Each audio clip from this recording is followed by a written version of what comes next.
Hello, नमस्कार साथियों। फिर से हाज़िर हूँ आपके साथ लेकर के हिस्ट्री की एनसीईआरटी। तो क्लास 12 की हिस्ट्री की एनसीईआरटी में हमारा लास्ट चैप्टर चल रहा है संविधान का निर्माण। इसका दूसरा पॉइंट आज हम देखेंगे, संविधान की दृष्टि। 13 दिसंबर 1946 को जवाहरलाल नेहरू ने संविधान सभा के सामने उद्देश्य प्रस्ताव पेश किया। कब किया? 13 दिसंबर को उद्देश्य प्रस्ताव पेश करते हैं जवाहरलाल नेहरू। यह एक ऐतिहासिक प्रस्ताव था जिसमें स्वतंत्र भारत के संविधान के मूल आदर्शों की रूपरेखा प्रस्तुत की गई थी और वह फ्रेमवर्क सुझाया गया था जिसके तहत संविधान का कार्य आगे बढ़ना था। इसमें भारत को एक स्वतंत्र संप्रभु गणराज्य घोषित किया गया था। नागरिकों को न्याय, समानता और स्वतंत्रता का आश्वासन दिया गया था और यह वचन दिया गया था कि अल्पसंख्यकों, पिछड़े व जनजातीय क्षेत्रों व दमित और अन्य पिछड़े वर्गों के लिए पर्याप्त रक्षात्मक प्रावधान किए जाएंगे। इन उद्देश्यों को रेखांकित करते हुए नेहरू ने भारतीय प्रयोग को एक व्यापक ऐतिहासिक संदर्भ में प्रस्तुत किया। इस अवसर पर बोलते हुए उन्होंने कहा कि उनकी नज़र बरबस अतीत में हुए उन ऐतिहासिक प्रयोगों की ओर जा रही है जिनमें अधिकारों के ऐसे दस्तावेज तैयार किए गए थे। यहाँ पे जवाहरलाल नेहरू कहते हैं कि हम सिर्फ नकल करने वाले नहीं हैं। यानी कि 13 दिसंबर 1946 को अपने प्रसिद्ध भाषण में जो जवाहरलाल नेहरू ने कहा कि हम किन्हीं देशों की नकल नहीं कर रहे हैं, तो उसकी जो परिभाषा है यहाँ पे हम पढ़ेंगे। भाषण के अंदर उन्होंने क्या खोल के बताया है अपने इस वाक्य के बारे में कि मेरे जहन में बार बार वे सारी संविधान सभाएं आ रही हैं जो पहले यह काम कर चुकी हैं। मुझे उस महान अमेरिकी राष्ट्र के निर्माण की प्रक्रिया का ख्याल आ रहा है जहां राष्ट्र निर्माताओं ने एक ऐसा संविधान रच दिया जो इतने सारे सालों, डेढ़ सदी से भी ज़्यादा समय तक काल की कसौटी पर खरा उतरा है और उन्होंने एक महान राष्ट्र गढ़ा जो उसी संविधान पर आधारित है। इसके साथ ही मेरी नज़र उस महान क्रांति की ओर भी जाती है जो 150 साल पहले एक अन्य स्थान पर हुई थी। मुझे उस संविधान सभा का विचार आता है जो स्वतंत्रता के लिए इतने सारे संघर्ष लड़ने वाले पेरिस के भव्य और खूबसूरत शहर में जुटी थी। यानी ये यहाँ पे फ्रांस की क्रांति की बात कर रहे हैं। उस संविधान सभा ने कितनी मुश्किलों का सामना किया था और किस तरह राजा व तमाम अन्य अधिकारी उसके रास्ते में रोड़ा बन रहे थे, और इतिहास के ये सारे अध्याय बरबस मुझे याद आ रहे हैं। सदन इस बात को याद रखेगा कि जब इस तरह की मुश्किलें आई और जब उन संविधान सभाओं के लिए एक कमरा तक नहीं दिया जा रहा था, तो उन्होंने टेनिस के खुले मैदान में सभाएं की थी और एक शपथ ली थी जिन्हें टेनिस कोर्ट की शपथ के नाम से जाना जाता है। जब हम वर्ल्ड हिस्ट्री में फ्रांस की क्रांति पढ़ेंगे तब हम देखेंगे कि टेनिस कोर्ट की शपथ क्या है।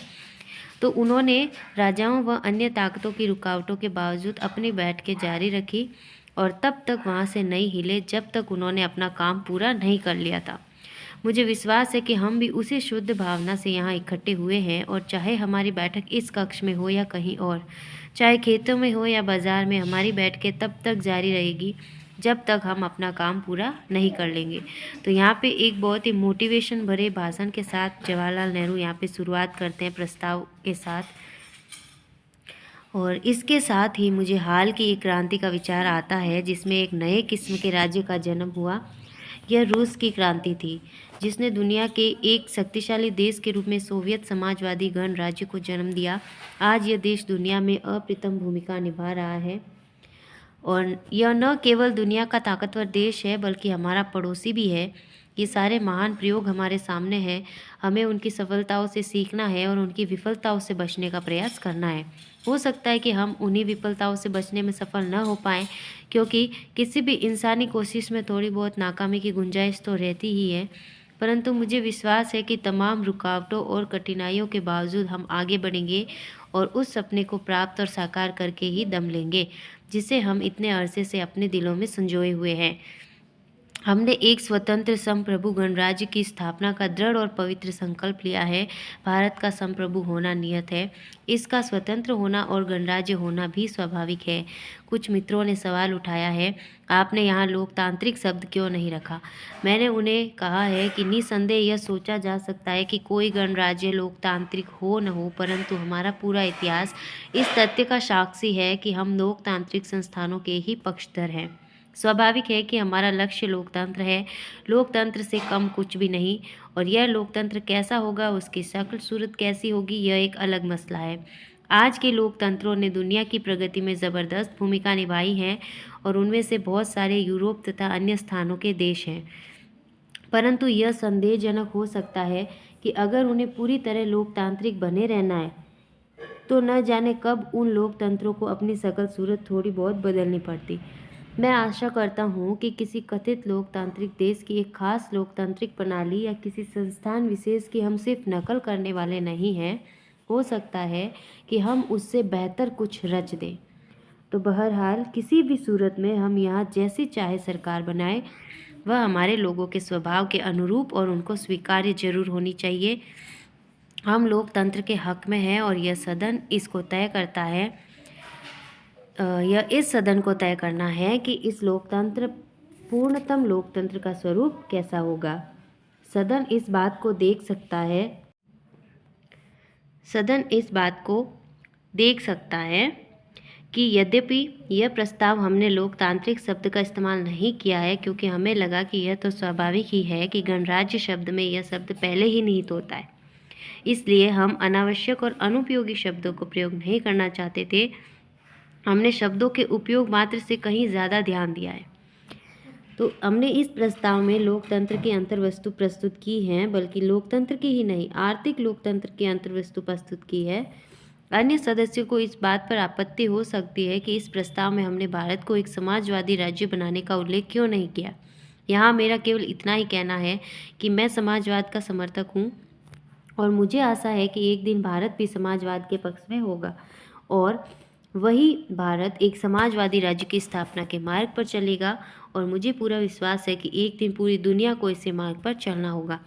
तो ये संविधान सभा के बहस का खंड 1 है। यहाँ पे टेनिस कोर्ट की शपथ का चित्र हमें दिखाया गया है हमारे मोटिवेशन को बढ़ाने के लिए कि जब देश स्वतंत्र और गणतंत्र बनने पर तुल जाता है ना, तो उन्हें किसी सदन या किसी कक्ष या किसी सभा की ज़रूरत नहीं होती, वे हर जगह को अपनी सभा बना लेते हैं। तो यहाँ पे जब फ्रांस के लोग क्रांति करते हैं और गणतंत्र बनना चाहते हैं, तब राजा या सरकार उन्हें सदन में बैठने नहीं देती है, तो ये लोग टेनिस के मैदान में वहाँ पे शपथ लेके अपनी संविधान सभा जो है नेशनल असेंबली है वहाँ पे घोषित करते हैं ये लोग। तो यहाँ पे हमने नेहरू जी का एक बहुत ही तगड़ा मोटिवेशन से भरा हुआ भाषण हमने देख लिया। यहाँ पे नेहरू के भाषण की सावधानी से पड़ताल की जानी चाहिए, उसमें क्या कहा जा रहा है, नेहरू के अतीत प्रेम से क्या पता चलता है, संविधान की दृष्टि को निर्धारित करने वाले विचारों के उद्गम के बारे में वो क्या कह रहे हैं।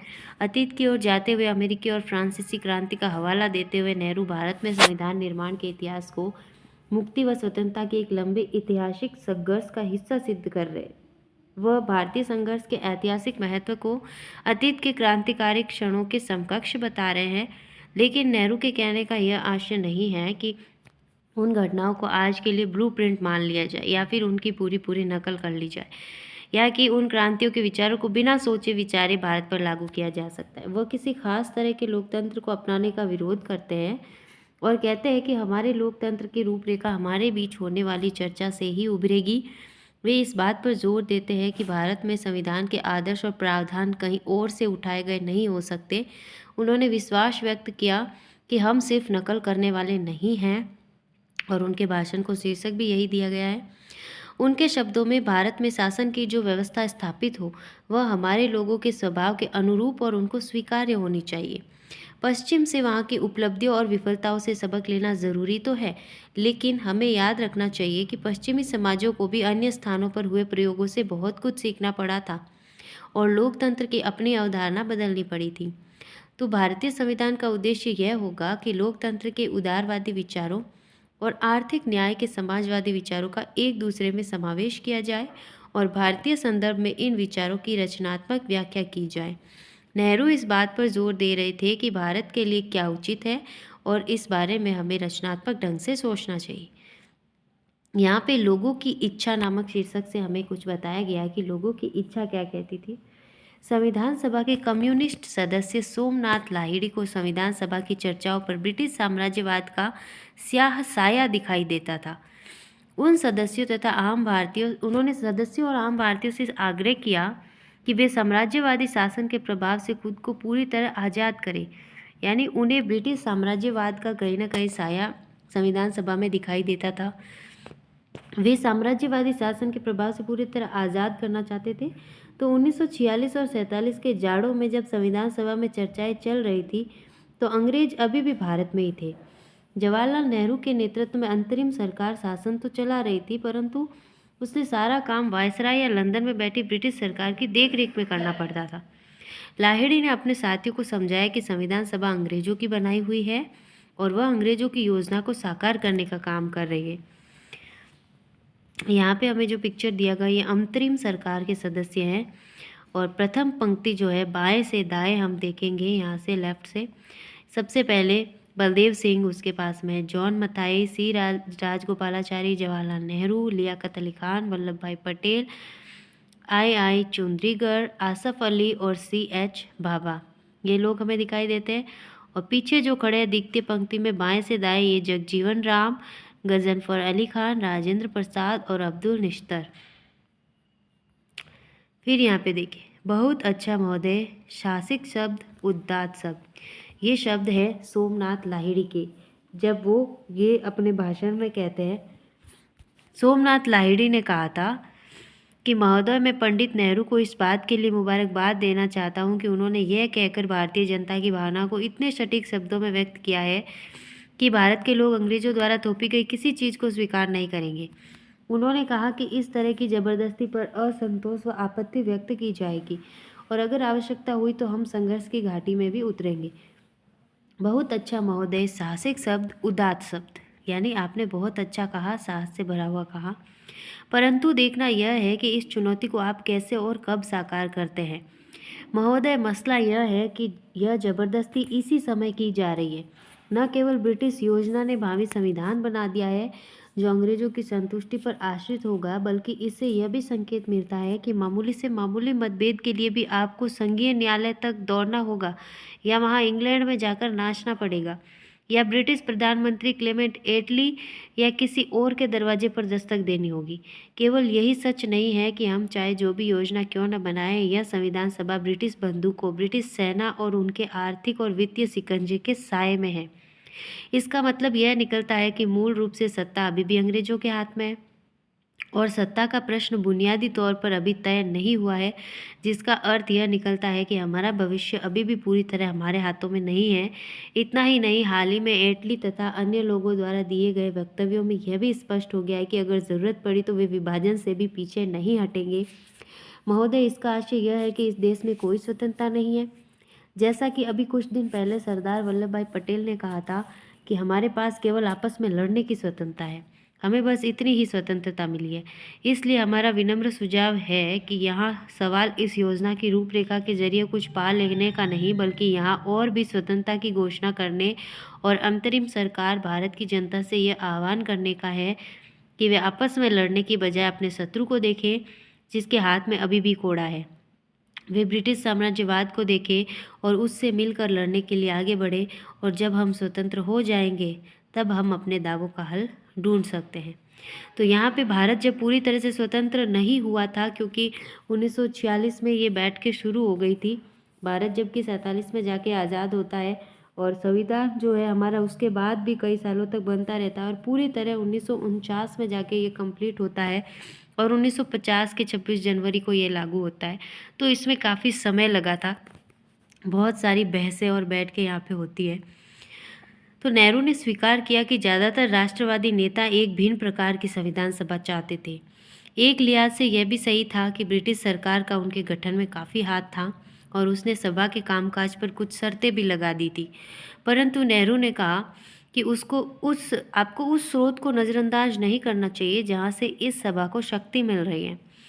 सरकारें सरकारी कागजों से नहीं बनती, सरकार जनता की इच्छा की अभिव्यक्ति होती है और यहाँ हम इसलिए जुटे हैं क्योंकि हमारे पास जनता की ताकत है और हम उतनी दूर तक ही जाएंगे जितनी दूर तक लोग हमें ले जाना चाहेंगे, या फिर चाहे वे किसी भी समूह या पार्टी से संबंधित क्यों न हो। इसलिए हमें भारतीय जनता के दिलों में समाई आकांक्षाओं और भावनाओं को हमेशा अपने जहन में रखना चाहिए और उन्हें पूरा करने का प्रयास करना चाहिए। संविधान सभा उन लोगों की आकांक्षाओं की अभिव्यक्ति का साधन मानी जा रही थी जिन्होंने स्वतंत्रता के आंदोलनों में हिस्सा लिया था। लोकतंत्र, समानता तथा न्याय जैसे आदर्श 19वीं सदी से भारत में सामाजिक संघर्षों के साथ गहरे तौर से जुड़ चुके थे। जब 19वीं शताब्दी में समाज सुधारकों ने बाल विवाह का विरोध किया और विधवा विवाह का समर्थन किया, तो वे सामाजिक न्याय का ही अलग जगा रहे थे। जब विवेकानंद ने हिंदू धर्म में सुधार के लिए मुहिम चलाई, तो वह धर्मों को और ज़्यादा न्याय संगत बनाने का ही प्रयास कर रहे थे। जब महाराष्ट्र में ज्योतिबा फूले ने दलित जातियों की पीड़ा का सवाल उठाया, या कम्युनिस्टों और सोशलिस्टों ने मजदूरों और किसानों को एकजुट किया, तो वे भी तो आर्थिक और सामाजिक न्याय के लिए ही जूझ रहे थे। तो एक दमनकारी और अवैध सरकार के खिलाफ राष्ट्रीय आंदोलन अपरिहार्य रूप से लोकतंत्र और न्याय का, नागरिकों के अधिकारों और समानता का संघर्ष भी था। जैसे जैसे प्रतिनिधित्व की मांग बढ़ी, अंग्रेजों को चरणबद्ध ढंग से संवैधानिक सुधार करने पड़े। प्रांतीय सरकारों में भारतीयों की हिस्सेदारी बढ़ाने के कई कानून, जैसे 1909 का एक्ट, फिर 1919 और 1935 का एक्ट पारित किए।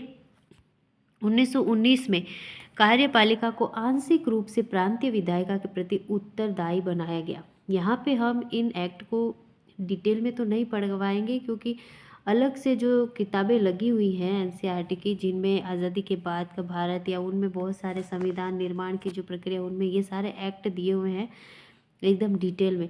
तो उनमें हमें बताते हैं कि 1909 में क्या हुआ, 1919 में क्या आया। तो इन एक्ट में अलग अलग सुधार आते हैं। 1919 में कार्यपालिका को आंशिक रूप से प्रांतिक विधायिका के प्रति उत्तरदायी बनाया गया, पूरी तरह से नहीं। लेकिन उसके बाद जो सुधार हुआ 1935 में गवर्नमेंट ऑफ इंडिया एक्ट में, उसमें पूरी तरह विधायिका के प्रति उत्तरदायी बना दिया गया कार्यपालिका को। जब गवर्नमेंट ऑफ इंडिया एक्ट के तहत 1937 में चुनाव हुए, तो 11 में से 8 प्रांतों में कांग्रेस की सरकार बनी। यहाँ पे ये काफ़ी इंपॉर्टेंट फैक्ट्स हमें मिलते हैं। यहाँ पे ये देखिए, हमें जो चित्र दिया गया है, ये है मॉन्टेग्यू और चेम्सफोर्ड का। ये एडविन मॉन्टेग्यू जो है बाएं लेफ्ट में, उन्होंने ही 1919 के मॉन्टेग्यू चेम्सफोर्ड सुधारों की रूपरेखा तैयार की, जिनके जरिए प्रांतीय विधायकों में सीमित प्रतिनिधित्व की व्यवस्था लागू हुई। सीमित प्रतिनिधित्व यानी कुछ सीमाओं के साथ, पूरी तरह से नहीं, आंशिक। तो यहाँ पे 1919 के एक्ट को जो है मॉन्टेग्यू चेम्सफोर्ड सुधार भी कहते हैं, क्योंकि ये लोग सुधार कर रहे थे अपनी नीतियों में। इसके बावजूद हम पहले के संवैधानिक बदलावों तथा 1946 से अगले 3 साल के दौरान घटी घटनाओं को स्वाभाविक रूप से एक ही प्रक्रिया का हिस्सा नहीं मान सकते। इससे पहले के संवैधानिक प्रयोग एक प्रतिनिधियात्मक सरकार के लिए लगातार बढ़ती मांग के जवाब में थे, जबकि विभिन्न कानून जो 1909, 19 और 35 को पारित होने की प्रक्रिया में भारतीयों ने कोई प्रत्यक्ष हिस्सेदारी नहीं थी, उन्हें औपनिवेशिक सरकार ने ही लागू किया था। और प्रांतीय निकायों का चुनाव करने वाले निर्वाचन मंडल का दायरा समय के साथ फैलता जा रहा था, लेकिन 1935 में भी यह अधिकार वयस्क आबादी के 10-15% हिस्से तक ही सीमित था। तब तक सार्वभौमिक वयस्क मताधिकार की व्यवस्था नहीं थी, और 1935 के कानून के तहत निर्वाचित विधायिकाएं औपनिवेशिक शासन के ढांचे में काम कर रही थी और अंग्रेजों द्वारा नियुक्त गवर्नर के प्रति उत्तरदायी थी। 13 दिसंबर 1946 को नेहरू जिस कल्पना की बात कर रहे थे, वो एक स्वतंत्र संप्रभु भारतीय गणराज्य के संविधान की कल्पना थी। यानी जो उद्देश्य प्रस्ताव नेहरू ने पेश किया था 13 दिसंबर 1946 को, इन सारे एक्ट से परे इसमें जो कल्पना की गई थी, वो थी भारत के स्वतंत्र संप्रभु गणराज्य की कल्पना थी। तो यहाँ पे हमने उद्देश्य प्रस्ताव और उस पर छिड़ी कुछ बहसों के बारे में पढ़ा। इसके आगे का जो पॉइंट है, अधिकारों का निर्धारण किस तरह से किया गया संविधान में, तो ये हम देखेंगे नेक्स्ट वीडियो में। आज के लिए बस इतना ही। बहुत बहुत धन्यवाद आपका। बने रहिए इसी तरह। नमस्कार।